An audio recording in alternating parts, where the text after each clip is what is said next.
The following program, Mind Over Matters, is sponsored by CIFHW LLC, and to the extent applicable, their guests. The views and opinions expressed therein do not necessarily reflect those of NewsWeb Radio or its management. Experience a full mind, body, and spirit approach to living your best life. Learn how to achieve optimal health, wealth, and happiness. This is your journey to wellness and abundance. You are listening to Mind Over Matters with your host, Dr. Amy of Dr. Amy and Associates and the Center for Integrative Health and Wellness. Hey everyone, welcome to the show. I'm your host, Dr. Amy Harris-Nuon. I'm a double board certified integrative clinical psychologist, success coach, author, and speaker. I'm also the owner and director of Dr. Amy and Associates and the Center for Integrative Health and Wellness. I want to welcome you to the show. As some of you may know, the purpose of our show is to get you thinking about how powerful your mind is and what you can do right now to start making some positive, powerful changes in your life. We want to challenge you to think differently about how every aspect of your life, your health, your relationships, your wealth, your moods, all of it can be dramatically improved by taking a holistic approach to your life. That's looking at every aspect of your life and really determining, where it is you want to go, what it is you want to improve, and then helping you to identify the steps to get you there. So again, welcome to the show. Today's show, I want to talk about a really serious matter, something that affects every person, every family. I want to ask, who knows someone that's experienced drug use, depression, suicidal ideation? How many of us know someone who's actually taken their own lives or known of someone? Most of us do. If not, we know somebody that has been affected by these issues, either directly or indirectly. So this show is titled Youth on the Edge. I typically speak at a lot of schools, whether they be grade schools, middle schools, or high schools. And in the past, I've done programs titled Millennials on the Edge. But really, we're seeing this problem become more and more prevalent in our youth, in our grade school children, middle school, certainly high school, as well as college. So, I think it really needs some serious attention because, some of us, not everyone has kids, but I think all of us know people with kids, but, some of us may still be dealing with this. And, it may surprise you to know that millennials have the highest levels of stress among all current generations. And in fact, the greatest levels of stress in history. When we're specifically talking about, younger youth, tweens and adolescents, for example, they're experiencing greater stress than ever before as well. So it's no surprise the increased levels of stress often lead to people, struggling with these issues. People, often will look for quick and easy ways to deal with, the depression, the anxiety, the bullying, in an effort to relieve that stress. But the causes of that stress are really varied and complex. So let's talk first about drug use and abuse, okay? So when and how does drug use and abuse start, and how does it progress exactly? Well, researchers have proposed various explanations why some individuals become, involved with drugs and alcohol and escalate to substance abuse, including but not limiting to, biological factors, maybe a family history of drug use, alcohol abuse. Certainly peer influence plays a huge role. Often experimental drug use can lead to associating with more drug-abusing peers, which then exposes your kids to, the individual as well as, to other drugs. Often they're experimenting, and again, they're using these to deal with mood disorders, anxiety, depression, sometimes trauma effects. Well, research, over the last 20 years on drug use and abuse indicates that some youth are actually abusing drugs regularly as early as ages 12 and 13. And that's not trying it for the first time. That's abusing drugs regularly. It's unfortunate, but I do see a fair amount of younger adolescents and tweens in my practice for substance abuse disorders, which means some of these kids actually begin using drugs even earlier than that. So early abuse often includes such drugs as marijuana and tobacco, certainly includes alcohol or other inhalants, and prescription drugs, even sleeping medications. So parents, make sure you're putting any prescription medications you have, away, preferably in a locked place, okay, because they are very dangerous. Anti-anxiety meds, for example, or stimulants such as Adderall or other ADD, ADHD medications, those kind of things. Because if drug abuse persists into adolescence, abusers typically become more involved with marijuana and then advance onto other drugs while continuing to abuse tobacco and alcohol typically. It should be noted, though, this is a good thing, that most youth don't progress to abusing other drugs. So that's a really important factor I want to point out. Those youth who rapidly increase their substance abuse, though, have high levels of risk factors and low levels of protective factors. Gender, race, and other geographic factors also play a role in this. And so these risk factors actually increase a person's chances for drug abuse, and protective factors decrease chances for drug abuse. So risk and protective factors can affect children at different stages of their lives, and at each stage the risks occur that can actually be mitigated through prevention and intervention strategies such as early childhood. Those risks include aggressive behavior. They can be changed or prevented, with family interventions, with school interventions, with community interventions that actually focus on helping kids develop appropriate, positive behaviors and a healthy, self-image. And if these aren't addressed, the negative behaviors can lead to more risk. Risks include academic failure. They include difficulties which, increase the risk for later drug use. And so these risk factors can have compounding effects. Some risk factors may be more powerful than others at certain stages of development too, which I'll talk about in a little bit, such as peer pressure during the teen years, while some protective factors, such as, a strong parent-child bond, can have a greater impact on reducing risks in the early years. So, what are the early signs of risks that may predict later drug abuse, and what are the highest risk periods? So when we kind of break it down and look at those, some of the early signs include a lack of attachment and nurturing by parents and caregivers.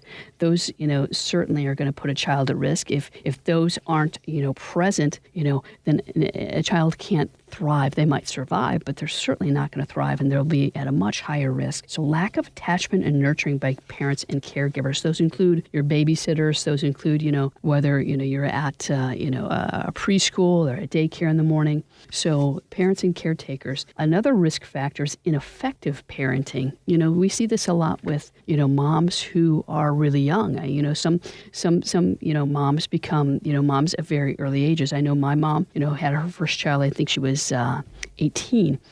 Sometimes, these are just kids themselves. Maybe they, young adults and late adolescents have a mature body, but, there's still so much to learn. So, we all learn everything for the first time. And so ineffective parenting sometimes results from just, young parenting. And it could also be due to other stress factors. Maybe mom and or dad, are dealing with some situations or issues themselves, maybe anxiety, maybe stress, maybe depression. A caregiver who abuses drugs is also a risk factor. I was just talking to a client yesterday. Sadly, she's the trustee for, a friend of hers, brother's estate, and her friend's brother had 4 kids, and sadly, 2 of the 4 have passed on because abusing drugs, and both of those, young adults left kids behind. So a caregiver who abuses drugs also increases the risk of a youth, or teenager abusing drugs. So, this is something we have to pay close attention to. So when we come back, I'm going to be talking more about these risk factors, and then I want to talk about, some protective factors that can, prevent drug abuse from occurring in the first place and even help curb it if it has, taken place. So stick around. You're listening to Mind Over Matters. I'm your host, Dr. Amy Harris-Nuon. We'll be right back. Lately, it seems you're not feeling quite right, as if your body is working against you. Dr. Amy and Associates can help create a path to achieve optimal health. Experience personalized healthcare for your mind, body, and spirit at a practice that blends holistic and traditional medicine. Hi, I'm Dr. Amy Harris-Nuon of Dr. Amy and Associates. One of the services we provide, mental health and wellness. We see children, adolescents, and adults for individuals, couples, and family counseling. We even do psychiatry and medication management. All of our thoughts, feelings, and actions are a result of those conditioned ways of thinking, feeling, and being that lead us to make decisions. And so I work with individuals to help them understand and help them create a new blueprint to move them from a negative mindset to a positive mindset. Call Dr. Amy and Associates to experience a whole person integrative approach to health and wellness. 630-980-1400 or visit dramyandassociates.com. Dr. Amy and Associates, empowering people, changing lives. Ben Jarofsky. Bruce Rauner's stance on marijuana. Ben, help out the listeners who may be unaware of Bruce Rauner's stance on marijuana. Bruce Rauner has a very curious stance on marijuana for a guy who was a baby boomer, came of age in the 60s and the 70s. He's moving to the left these days, but it was adamantly opposed to the legalization of recreational marijuana. You remember what he said when he was on that downstate radio? What's the name of the station, D? WJPF. That's what I want to hear, right? He was, what did he say? Adamantly against it. I won't know. The Ben Jarofsky Show, weekdays 2 to 5 p.m. on WCPT 820. Hey everyone, welcome back to Mind Over Matters. I'm your host, Dr. Amy Harris-Nuon. I'm a double board certified integrative clinical psychologist, success coach, author, and speaker. You're listening to our show, Youth on the Edge. If you're just joining us and you've missed any of the show, I want to invite you to check us out on this great station for a podcast, or you can check us out on our website. It's dramyandassociates.com. It's DRAIMEE and associates.com. If you've got questions or comments, I'd love to hear from you. You can send me an email directly at dramyandassociates.com. If you or our loved one are dealing with any of these issues, please, I invite you to give us a call. We can help. I also want to invite you to join us at our next upcoming Dinner with the Doc, wellness talk titled Stress, Hormones, and Health. It is Thursday, October 25th, 6:30 p.m. in our Bloomingdale office. You'll learn about how your hormone imbalances, whether you're a man or a woman, can actually cause you to gain weight, certainly around the midsection, and prevent you from losing weight, even with dieting and exercise. We're going to learn about how hormone imbalances can affect your sleep cycles, your carb cravings, your ability to burn fat, your mood. A lot of mood disorders that we see are due to, stress hormone and health imbalances. You'll learn why counting calories doesn't work for losing weight, especially belly fat. I'll also teach you the biggest mistakes that people make with their exercise programs that actually prevents loss and oftentimes causes them to gain weight. I saw, a young woman last week for a consultation. She works out almost every day of the week, and she's continuing to gain weight because of these, hormone imbalances and the stress on her body. You'll also learn how the stress hormone cortisol increases your fat storing. And I'll teach you what it really takes for permanent weight loss of that belly fat, those bulges, whatever it is you're dealing with, in a safer, non-life-threatening way, something that's actually proven to work and get you permanent results. So give us a call for Stress, Hormones, and Health. It is a dinner talk, so bring your appetite. We will be serving, really good allergenic food, but, seating is limited, so reservations are required. 630-980-1400. You'll also receive a coupon worth $300 for a free in-home water consultation and testing.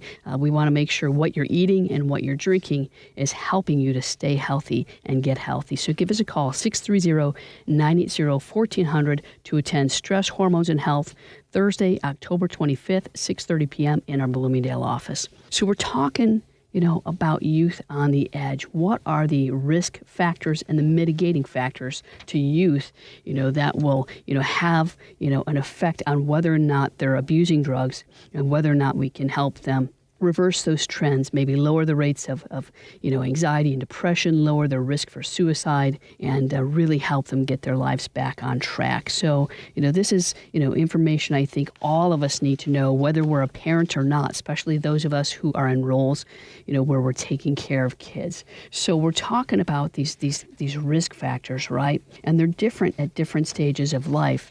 One of the things, as I said before we went to our commercial break, is that you have to look at these risk factors because they're going to have, a compounding effect. We also want to understand what these protective factors are, but really, early signs of risk that may predict a later drug use and drug abuse, as I said, include lack of attachment and nurturing by parents or caregivers. Also, ineffective parenting. That's usually, from an inexperienced parent, or maybe a parent that's just overly stressed, or a parent that may be dealing with, some sort of, mood disorder or substance disorder themselves.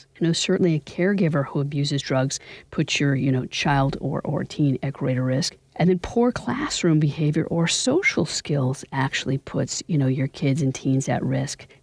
Additionally, academic failure. When you're struggling, what does that do to your self-esteem, right? So if you're struggling academically, you're likely not, able to feel good about yourself. That, often leads to depression, anxiety. And again, it sets up, a youth to, find ways to cope with those struggles, those feelings. So academic failure is a risk factor, as well as associating with drug-abusing peers. No surprise there, right?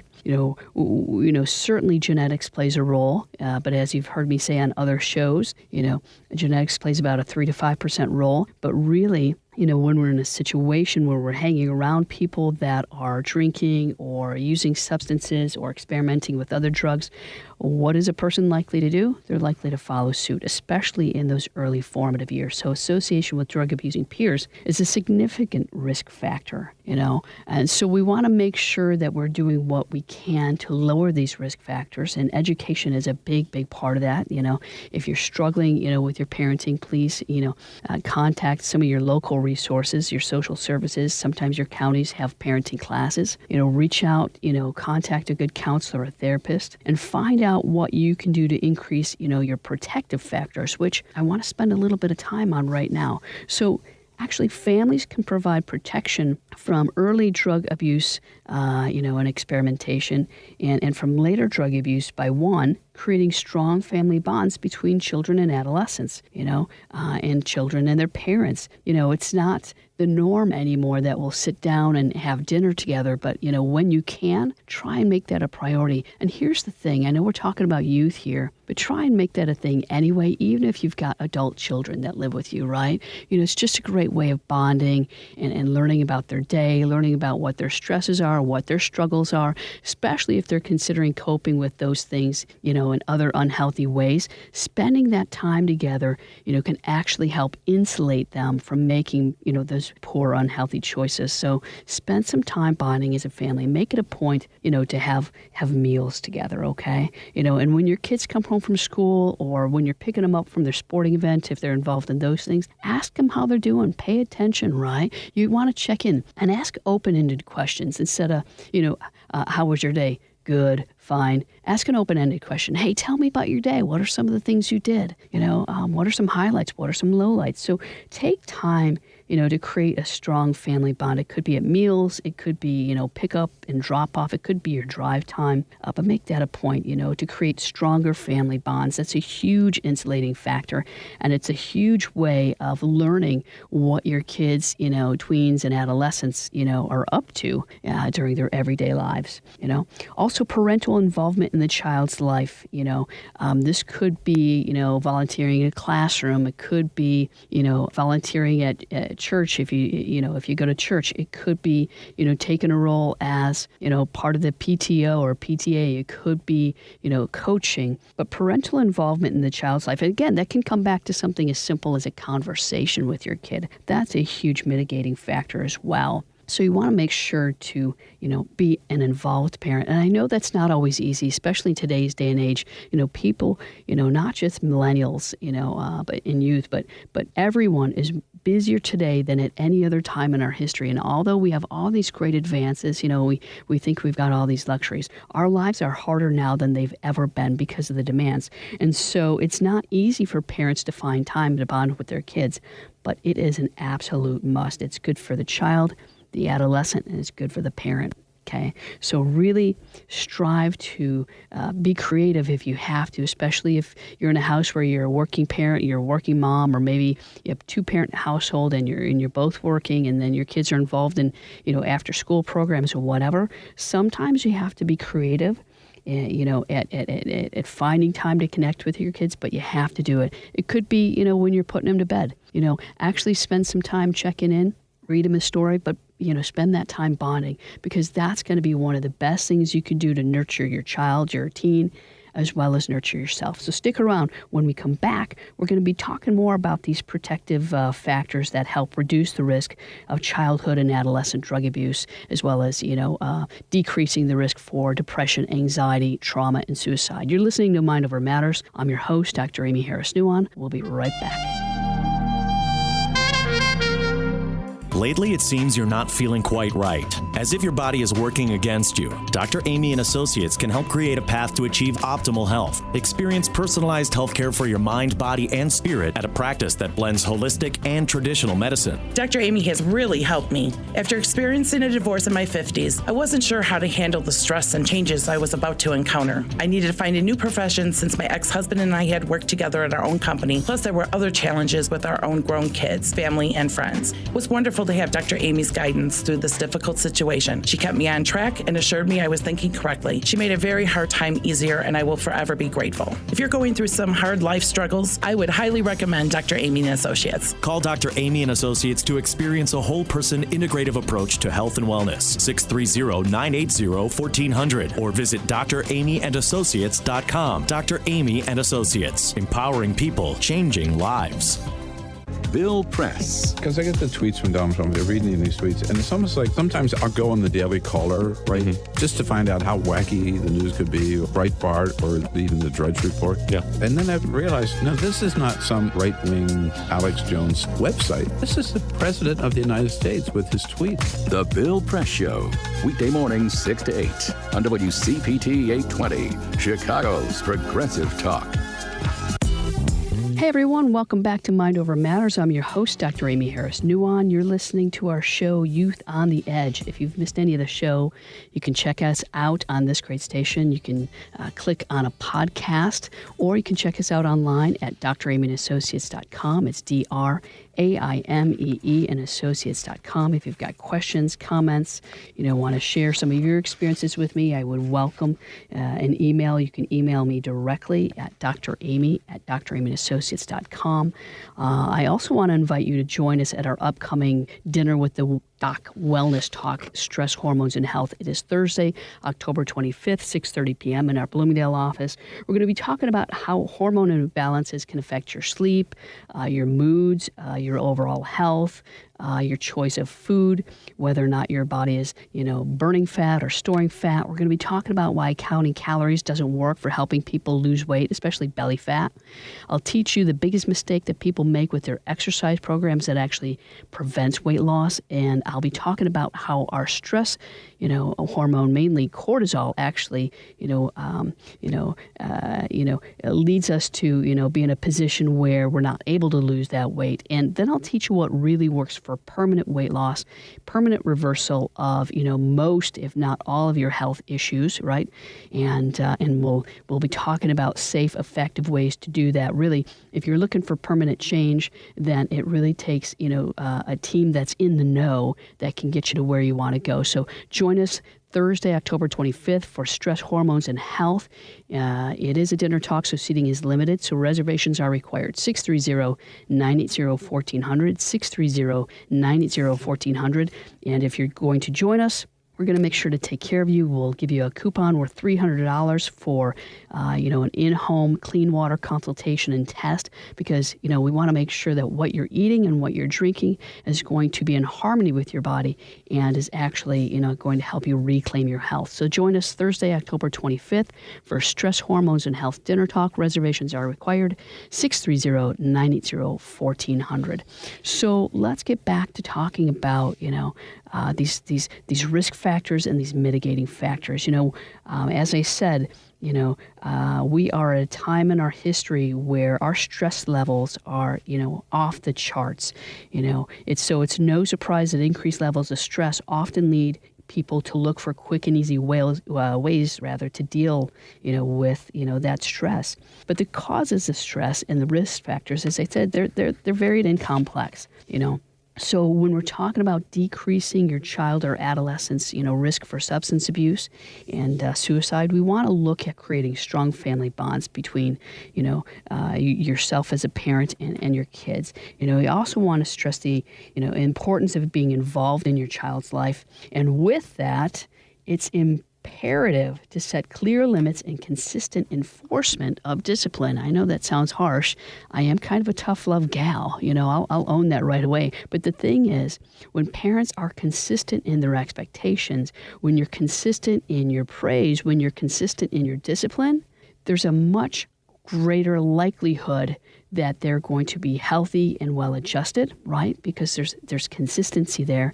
And the likelihood of them, turning to drugs and other, risk behaviors is significantly reduced. So when you've got clear limits in place, when say what you mean and mean what you say and follow it up with discipline when that's, called for, they're a lot less likely to make bad choices, right? Deal with it, the first time, you're a lot less likely to have to deal with it a second time, a third time, and a 10th time. So parents, really do your best to set clear limits and consistently enforce those limits, all right? Catch them being good, and when they need some, corrective feedback, make it a point to, have a discussion with them, sit down. But if it calls for consequence, make it harsh enough that it's going to have an impact there, right? Because how do we change behavior? It's usually through wanting to avoid something painful, right? So have some clear limits and be consistent in that. And know that the highest risk periods occur actually during major transitions in kids' lives. They're leaving the security of their family and entering school for the first time. That's a big transition period. And when they're advancing from elementary school into middle school, that's a big transition period. And, often experiencing new academic and social situations for the first time, those increase the risk, because there's a big difference from, elementary school into middle school, right? So, so often experiencing new academic and social situations, such as learning to get along with a wider group of peers. And it's this stage, where you're likely to encounter drugs for the first time. And then the risks increase again with, starting high school, with the start of college, and, even the risk, increases when you're starting a new job for the first time. So I want to draw your attention specifically to, some information on substance abuse prevention, particularly, during the middle school years, because this is really their first big transition where they're likely to encounter drugs. So when we look at risk factors, during middle school, those include, a child or a tween with poor impulse control, someone typically who's sensation seeking, a child that has, poor self-control or a poor ability to regulate their emotions, their moods. Typically a child or tween that's, shown aggressiveness. Certainly a child or teen that has anxiety and depression, those are risk factors. Kids that have shown tendencies towards hyperactivity, and ADD, ADHD, kids who have shown antisocial behaviors, kids who have shown early persistent behavior problems, in grade school. And these are the kind of things that set up, early middle school students to be at a high risk. When we look at family risk factors during those middle school years, typically, those kids who have permissive parents, typically, families with high child and parent conflict. A lot of times there's inadequate supervision and monitoring of the kids. That puts kids at risk. A low level of parental warmth, right? If you've got, parents that are just, kind of cold or aloof. Again, lack of, consistent discipline, in parenting. Parental hostility. So if you live in a family where, your parents are fighting all the time, that increases the child's risk. Families actually where there's harsh discipline, that increases the risk of drug abuse and experimentation. And, certainly parents who have low aspiration for their kids, that may surprise you, but that's a risk factor as well. Families where there's child abuse or maltreatment, families where there's substance abuse among parents or siblings, and families where parents favor, attitudes towards alcohol and drugs, those put kids at risk. When we look at risk factors within the school or within peers and the community, risk factors include school failure, a low commitment to school, the accessibility and availability of drugs, peer rejection, laws and norms that are favorable toward drug use, hanging around with, what's often called the deviant peer group, then peer attitudes towards drugs, interpersonal alienation. If you're at school and you're just not able to connect with other students, that's a risk factor, and poverty. Poverty, is a risk factor because it often increases the likelihood that the child's going to engage in some sort of antisocial behavior for various reasons, economic, of course. And so these are risk factors in your youth, especially in the middle school. When we look at adolescent risk factors, it's, dealing with things, that really you're struggling with. Maybe, you've got a lot of negative emotions being expressed. Maybe you're angry, you're hostile, you're depressed. A sense of rebelliousness actually increases your risk. Early child drug experimentation increases your risk of drug use and abuse in adolescence. Engaging in, antisocial behaviors. Certainly, again, lack of adult supervision within the home, especially if you're in high school. A lot of times, parents aren't around, they're working. But these are some of the risk factors. When we come back, I want to talk more about mitigating factors, okay? Because you need to be in the know. So stick around. You're listening to Mind Over Matters. I'm your host, Dr. Amy Harris-Newman.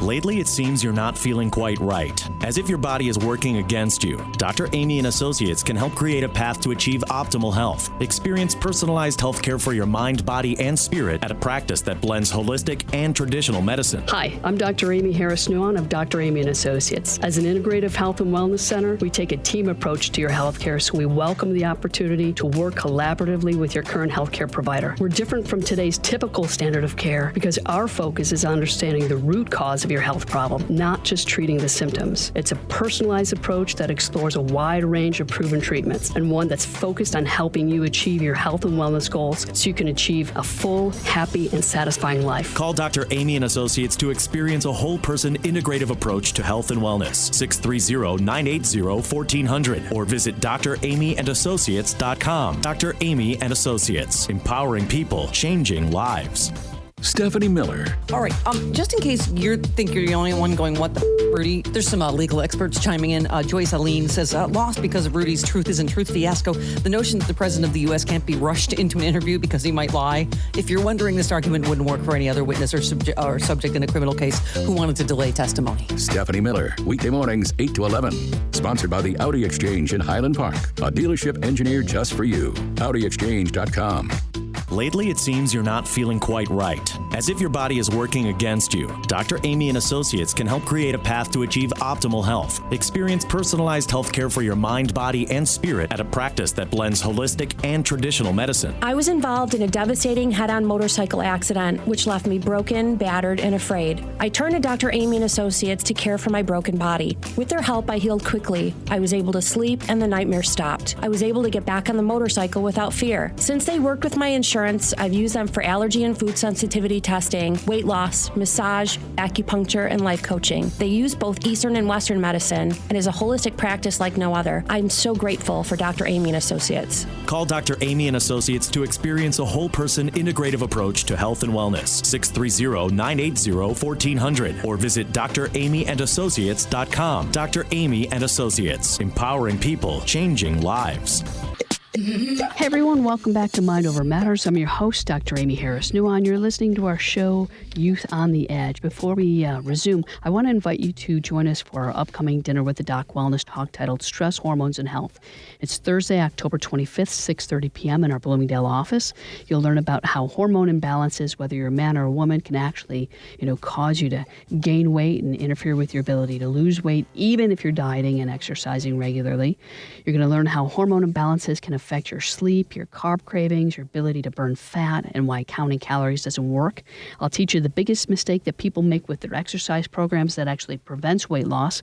And I'll teach you how stress increases your stress-storing hormone, cortisol, as well as teach you what really works for permanent weight loss. And this isn't just about weight. Stress, hormones, and health, apply to everything, whether you're experiencing depression, anxiety, thyroid dysfunction, heart disease. It really all comes back to your hormones, okay? So I want you to make a reservation to join us at this dinner talk. Seating is limited, and so reservations are required. 630-980-1400, 630-980-1400. It's Thursday, October 25th for Stress, Hormones, and Health. Going to teach you everything you need to know to reclaim your health, okay, in natural, safe, effective ways. So let's get back then to the show, Youth on the Edge. I think we all know, children, adolescents, who have experienced drug use, depression. Maybe they've dealt with suicidal ideation. Maybe, someone who's actually taken their own lives, and it's a tragedy, beyond, all proportion. So we really want to understand what these risk factors are and what we can do to lower that risk, right? So, I also want to point out that loss can be a huge risk factor, right? When we lose someone important to us, it could be loss of a parent, could be loss of a teacher, a coach, a friend. Certainly, this isn't something that, most, youth deal with. Sometimes we expect to lose a grandparent, but loss is a huge risk factor as well. So we want to make sure that we're doing what we can to understand what these risk factors are and then taking steps to minimize the risk, right? So, we're talking about drug abuse, during the middle school years and certainly the high school years and those risk factors. But it's also, important to talk about what we can do, as I said, to lower that risk. So when we talk about these mitigating factors in middle school, typically, mastery of academic skills, math, reading, writing, those actually lower students' risk. So I really want to encourage you to encourage your students, your kids, to do their best in school. Following the rules for behavior at home and school and in public places, that actually lowers your child's risk for substance abuse. Their ability to make friends and keep friends is a mitigating factor, along with having good peer relationships. When we look at what families can do to reduce risk, as I said before, consistent discipline, have language-based rather than physical discipline, right? You want to talk to them, maybe take privileges away, those kind of things, but you don't want to, physically discipline your kids. And extended family support also is a mitigating factor. So if you've got close family relationships, maybe not, directly at home with your parents, but extended family, cousins, aunts, uncles. And when we look at what schools, peers, and the community can do, having healthy peer groups available for at-risk kids is immensely important. Encouraging your students to get involved in school. I know I started 10th grade at a new high school. I started high school in Michigan, then we later moved to Missouri. And I had no friends when I was just starting that school year. And I remember one of my teachers went out of her way to encourage me to join the basketball team. And it was one of the best things I think that happened to me that year because, it really got me involved and engaged in school. Positive peer expectations, to try and hang out with, other positive peers, as well as positive teacher expectations. People will rise to the level of expectations. So if you're a teacher, if you're, in a position of influence at school, do your best to encourage students to do their best. Effective classroom management lowers risks, right? Positive partnering between the school and the family is a mitigating factor. And school policies and practices to reduce bullying, that reduces a child's risk, as well as schools that have high academic standards, right? Because then they expect their kids to be engaged and involved, right? When we look at adolescence or high school years, those protective factors include positive physical development, right? Staying healthy, a good ability to regulate yourself emotionally. Students with high self-esteem, they're a lot less likely to experience drug use and depression and anxiety. Those teens with good coping skills and problem-solving skills, that's a mitigating factor. And engagement and connections in two or more of the following contexts, whether it's at school, whether they're connecting with their peers, whether they're involved in athletics, maybe they have a job, or they're involved in, maybe their church or their synagogue. When you're involved and connected in the community, that lowers your risks as well. And then we talk about, family relationships, mitigating factors, families that provide structure, that set clear limits, have, clearly defined rules, have, a good degree of apparent oversight and predictability, that lowers a child's risk and adolescent's risk as well. And then, supportive relationships with family members, whether this is your siblings, your cousins, your parents, whatever. And then clear expectations for behavior and values. Parents, get clear on what your expectations are for how you want your kids, your teens to behave, because that's going to actually reduce the risk. But I want to talk a little bit about, what you can do then, if you notice your child or adolescent starting to have signs of depression, or anxiety. I want to talk about suicide risk and what you can do to mitigate that as well. Because as youth grow and reach their developmental competencies, there are certain contextual variables that either promote or hinder that process. And the presence or the absence of various protective and risk factors are going to determine, whether or not they deal with a mood disorder and how they deal with it, and it's going to contribute to the mental health of your kids. And identifying these factors can guide prevention and intervention strategies. So I want to talk about mental health risk and mental health protective factors. Some of the risk factors include, whether or not you're a female. Female actually, increases your risk. Those kids that experience early puberty, kids with a difficult temperament, maybe inflexibility, they have, a poor impulse control, there's a tendency to withdraw, or maybe they have problems with concentration or focus. Kids with low self-esteem or maybe they perceive themselves to be, not good or incompetent. Those, can certainly increase a child's risk. If your child has expressed anxiety on a consistent basis, low-level depression symptoms, those kids who have displayed, symptoms of an insecure attachment, maybe they've got some separation anxiety, those kind of things. Kids with poor social skills, communication and problem-solving skills, that's going to put your child or adolescent at risk. Kids with an extreme need for approval and social support, low self-esteem, shyness, emotional problems in childhood, kids who have displayed, antisocial behaviors, kids who have expressed favorable attitudes towards drugs, again, a sense of rebelliousness, any early substance abuse or antisocial behavior, those are risk factors. Kids actually who have experienced head injuries, we are seeing this, a lot with youth football, and now a lot of states are only allowing flag football because head injury actually increases risk for mood disorders and then substance abuse, and then that increases your risk for suicide as well. Early use of marijuana, childhood exposure to lead or mercury. We talk about this in our fillings. I talk a lot about this in water. This can be in your food. It can be in your household products. Risks with parents. We also have to take a look at that. What are the family risks that actually put your child at risk for depression, anxiety, and suicide? I want to spend some time talking about that when we come back. So stick around. You're listening to Mind Over Matters. I'm your host, Dr. Amy Harris-Nuon. We'll be right back.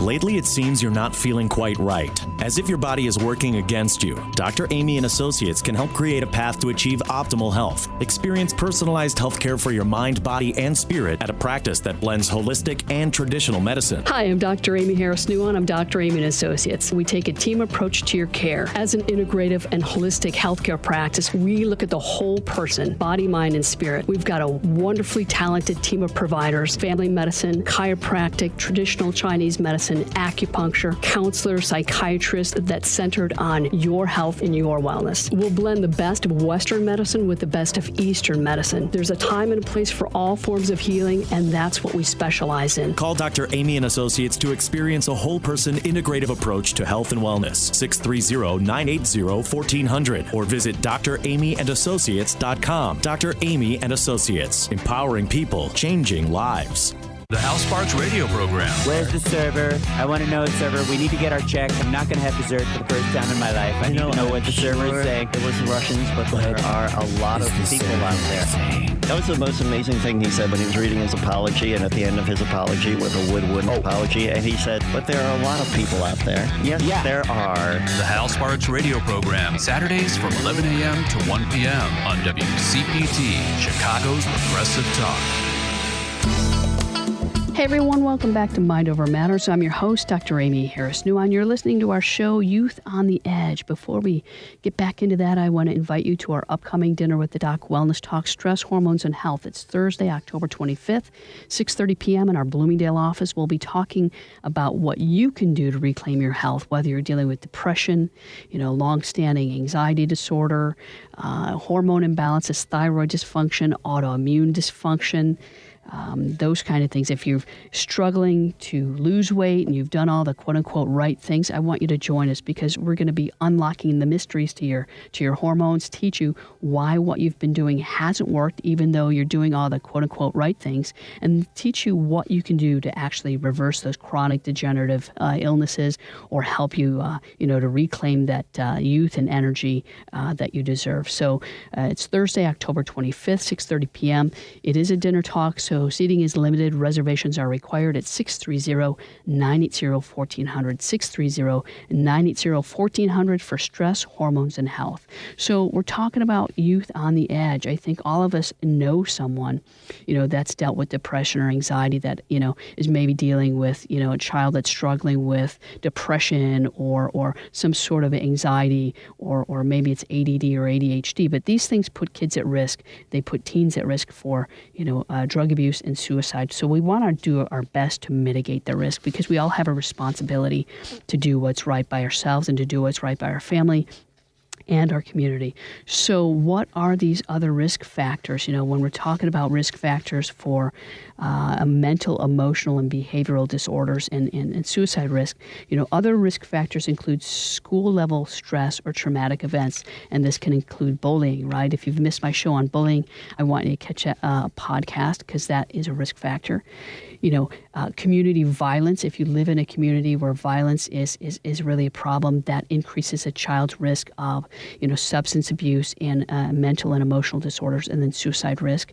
If, they're dealing with school violence, or if there's poverty, if they've dealt with traumatic events, again, that could be a loss, it could be an accident and injury.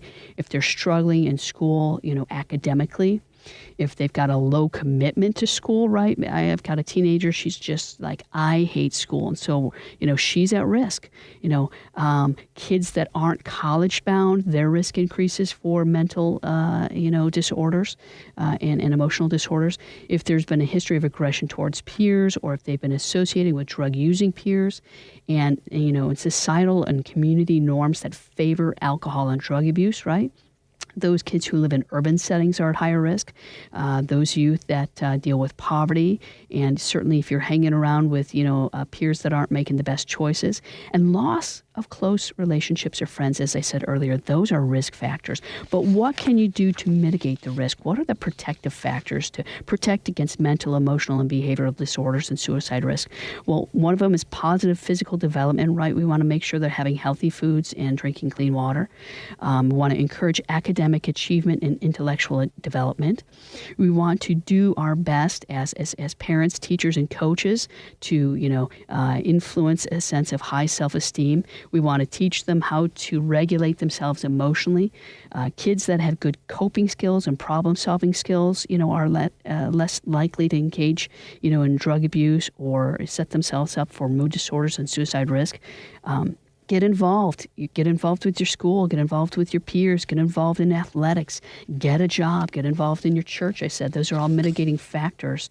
Again, a family that provides structure, limits, rules, monitoring, and predictability mitigates your risk, as well as supportive relationships with your family members, your siblings, clear expectations for values, the presence of mentors, and support for the development of individual skills and interests. That's huge. You want to provide opportunities for them engaging within the school or within the community. Encourage them to volunteer. Again, set clear expectations for behavior, and provide them with an environment that allows for physical and psychological safety. And when we talk about, suicide risk and protective factors, it should be noted that suicide is the leading cause of death among youth. So we want to do what we can. We've all got a responsibility, right? I like to say when you heal a person, you can heal a family. When you heal a family, you can heal a community. And this includes, reducing risk for suicide. So those factors include a family history of suicide, a family history of child maltreatment, previous suicide attempts, history of mental disorders or dysfunction, particularly clinical depression, right? History of alcohol and substance abuse, feelings of hopelessness or helplessness, impulsive or aggressive tendencies, that increases a child and adolescent's risk for suicide. Cultural and religious beliefs, for example, a belief that suicide is a noble resolution of a personal dilemma. It is not.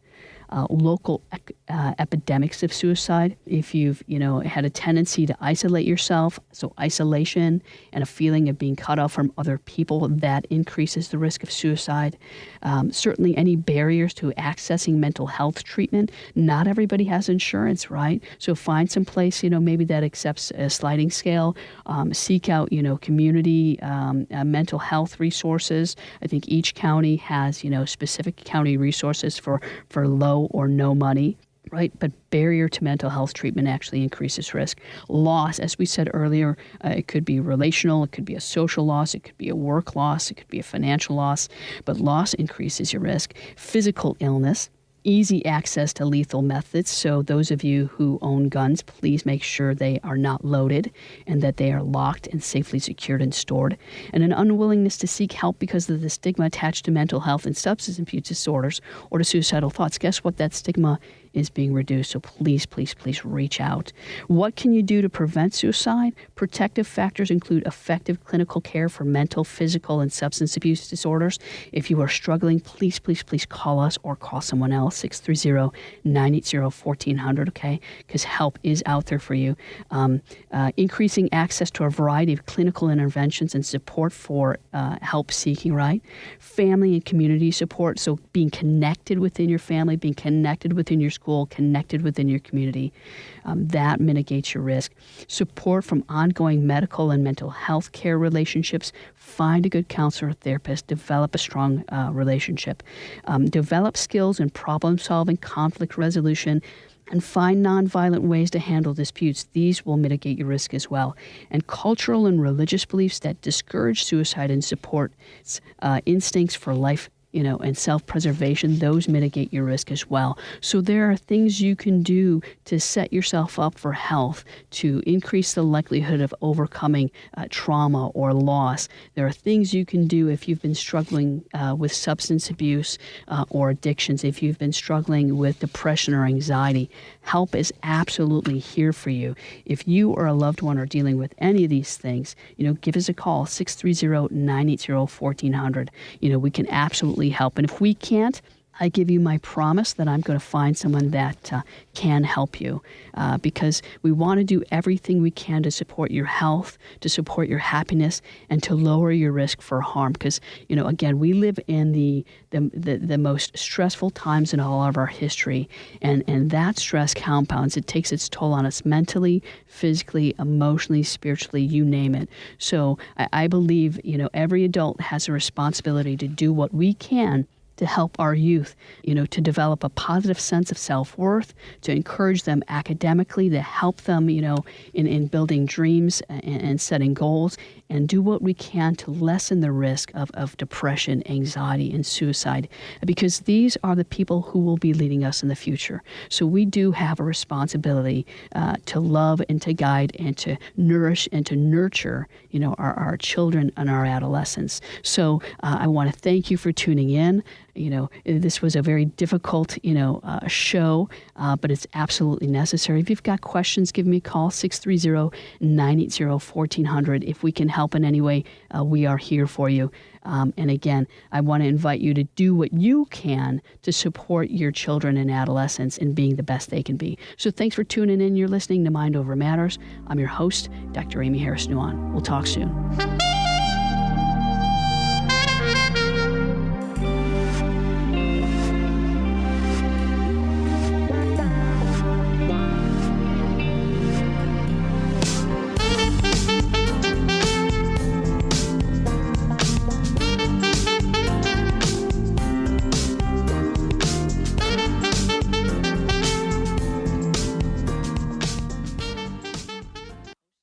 The preceding program, Mind Over Matters, was sponsored by CIFHW LLC, and to the extent applicable, their guests. The views and opinions expressed therein do not necessarily